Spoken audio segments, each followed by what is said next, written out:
Thank you for watching. The AI bias problem is not a failure of machine learning. It is a structural flaw where responsibility is endlessly postponed. When bias is discovered, people can always find excuses to push the issue down the road, claiming they just need to add more data, engineer more features, or rebuild the model. Fabricating reasons after the fact is simply too late. The core issue we must solve is not the elimination of bias, but locking down the boundaries of responsibility as unalterable evidence.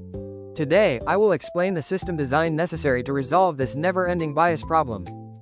Right now, bias mitigation efforts are floundering on the front lines. When an AI makes an unfair judgment against a specific group, we instinctively reach for excuses. We argue that the model was immature or the data was skewed.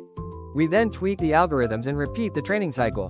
But at what point can we finally declare it fair enough? This infinite loop is the true threat.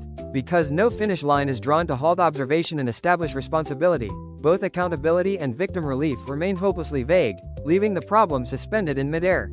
So, how do we break this cycle of infinite postponement in practice? We advocate an approach that abandons the endless debate over achieving zero bias. Instead, we decompose the causes of bias and lock them down as finite evidence. Specifically, we break down the observed bias into three components. First is the global deviation across the entire dataset.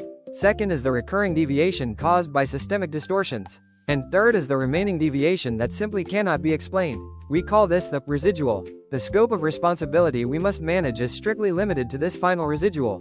We must contain this residual within a predefined tolerance and guarantee it never breaches that limit. By strictly defining the time frame of the data, we record this entire evaluation as a definitive certificate. This certificate allows a third party to reproduce the exact same conclusion with a single command. Once we do this, the vague debate over whether fairness has been achieved finally ends.